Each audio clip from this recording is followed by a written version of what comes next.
Hello. Everyone, आज हम ऊष्मागतिकी के बारे में पढ़ेंगे और ऊष्मागतिकी जो रसायन विज्ञान की एक शाखा है उसमें प्रयुक्त होने वाले विभिन्न पदों के बारे में भी विस्तार से जानेंगे। सर्वप्रथम हम ऊष्मागतिकी के परिभाषा के बारे में या ऊष्मागतिकी क्या है इसके बारे में जानते हैं। ऊष्मागतिकी का शाब्दिक अर्थ होता है ऊष्मा का प्रवाह। ऊष्मागतिकी विज्ञान की वह शाखा है जिससे किसी भौतिक एवं रासायनिक परिवर्तन के दौरान हुए उसमें ऊर्जा व ऊर्जा के अन्य रूपों में संबंध का अध्ययन किया जाता है। ऊष्मागतिकी पदों की परिभाषाएं। ऊष्मागतिकी में जो मुख्यतया जो उसके जो ब्रह्मांड के या जो पार्ट है जिसका हम स्टडी करते हैं, मतलब उसमें ऊष्मागतिकी में हम एक तो तंत्र के बारे में जानेंगे, उसके पारिपार्श्विक के बारे में जानेंगे। तो तंत्र क्या है?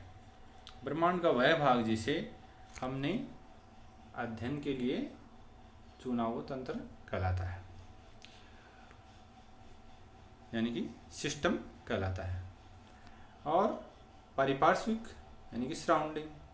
तो तंत्र के अतिरिक्त यानी कि सिस्टम के अतिरिक्त जो यूनिवर्स का या ब्रह्मांड का जो समझ क्षेत्र है वो पारिपार्श्विक कहलाता है। फिर है परिसीमा यानी कि बाउंड्री। तो तंत्र व पारिपार्श्विक यानी कि सिस्टम और सराउंडिंग को पृथक करने वाली जो सीमा रेखा है वो परिसीमा या बाउंड्री कहलाती है। तंत्रों के प्रकार। तंत्र मुख्यतः 3 प्रकार के होंगे। पहला खुला तंत्र, ओपन सिस्टम, वो ऐसा तंत्र जो अपनी पारिपार्श्विक से ऊष्मा व द्रव्य का दोनों का आदान प्रदान कर सकता हो, खुला तंत्र कहलाता है, ओपन सिस्टम कहलाता है।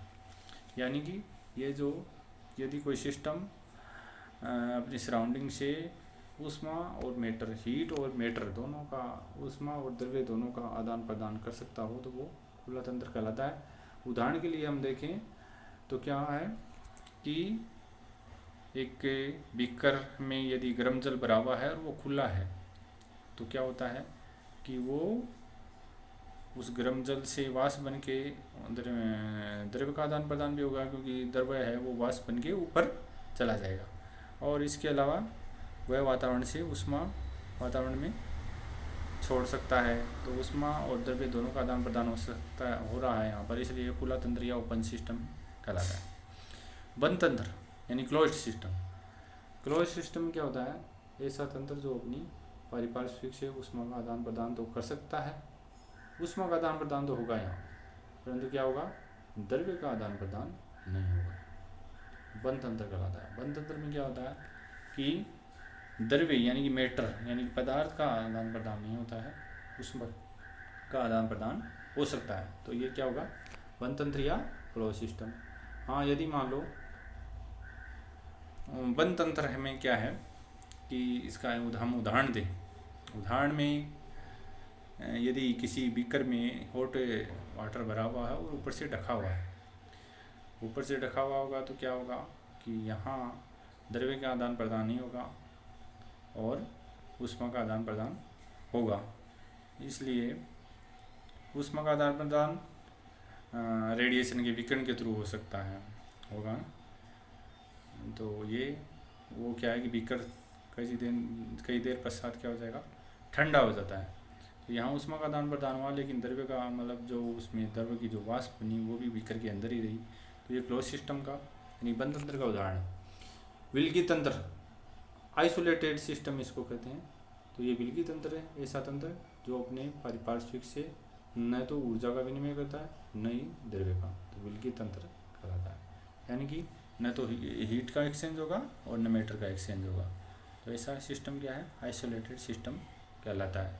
उदाहरण, थर्मस फ्लास्क में यदि कोई गर्म जल भरा हुआ है तो वहाँ पर क्या होता है कि ऊष्मा का आदान प्रदान भी नहीं हो पाता, क्योंकि रेडिएशन भी नहीं हो, इससे भी ऊष्मा का आदान प्रदान नहीं होता है, पदार्थ का भी आदान प्रदान नहीं होता है। फिर संगठन की दृष्टि से तंत्रों के प्रकार। तो संगठन की यानी कि कंपोजिशन के आधार पर तंत्र या सिस्टम के टाइप्स हम देखें तो 2 टाइप के सिस्टम होते हैं, 2 प्रकार के तंत्र या सिस्टम होते हैं। पहला समांगी। किसी तंत्र, समांगी तंत्र वो है किसी तंत्र का संगठन या उसके गुण प्रत्येक भाग में एकदम समान हो तो वो क्या कहलाता है? समांगी तंत्र। यानी कि जैसे जल है और जल में चीनी घुली हुई हो और वो पूर्णतया घुली हुई हो, तो वहाँ यदि हर उस प्रत्येक भाग में चीनी की सांद्रता समान हो तो वह समांगी तंत्र हुआ। विषमांगी तंत्र। विषमांगी तंत्र वह तंत्र है यदि किसी तंत्र में एक क्षेत्र का संगठन व गुण किसी दूसरे क्षेत्र के संगठन में गुण से भिन्न हो, तो ऐसा तंत्र विषमांगी तंत्र कहलाता है। उदाहरण के लिए यदि दो अमिश्रणीय द्रवों का मिश्रण हो, मिक्सर ऑफ 2 इमिसिबल लिक्विड्स, ये विषमांगी तंत्र या हेटेरोजीनस सिस्टम का उदाहरण होता है। अब बात करते हैं गहन और विस्तीर्ण गुण। जो गुण होते हैं पदार्थ के वो दो प्रकार के होते हैं। तंत्र के या पदार्थ के जो भी गुण हैं वो दो प्रकार के होते हैं, एक गहन गुण होता है, एक विस्तीर्ण गुण होता है।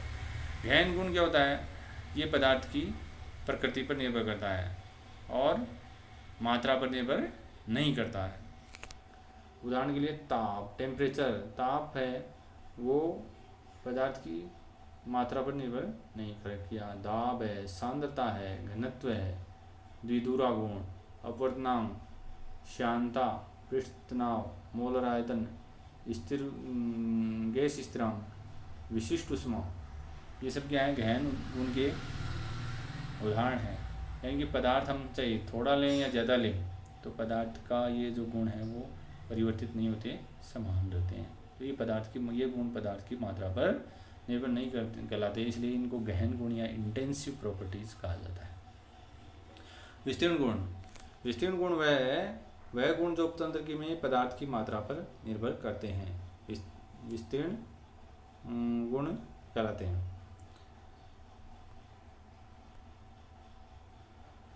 उदाहरण के लिए द्रव्यमान है, द्रव्यमान आयतन है, ऊष्माधारिता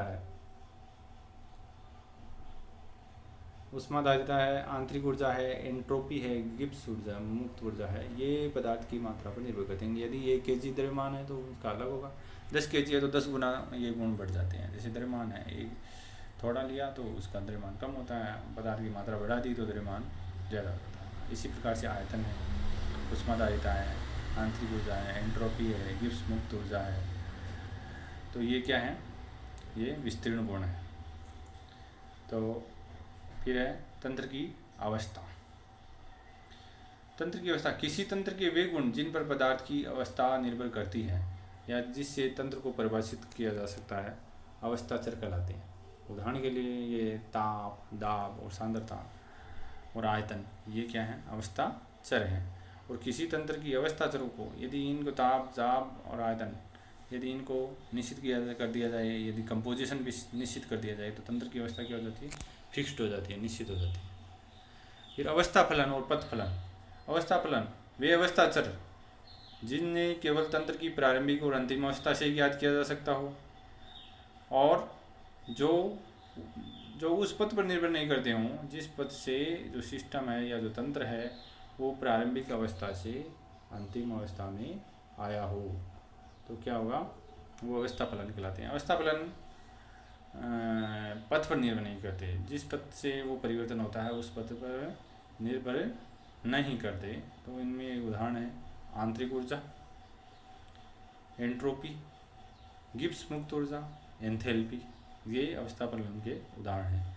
पथ फलन वे अवस्था चर होते हैं जिनका मान उस पथ पर निर्भर करता है जिस पथ से तंत्र प्रारंभिक अवस्था से अंतिम अवस्था में आया हो, पथ फलन कहलाते हैं। पथ फलन में ऊष्मा व कार्य पथ फलनों के उदाहरण हैं। ऊष्मा क्यू है वो पथ फलन है, लेकिन QV और QP दोनों ही पथ फलन नहीं है, वो अवस्था फलन है। तो उम्मीद करता हूँ कि ये जो वीडियो है आपको समझ में आया होगा और इस वीडियो को लाइक करना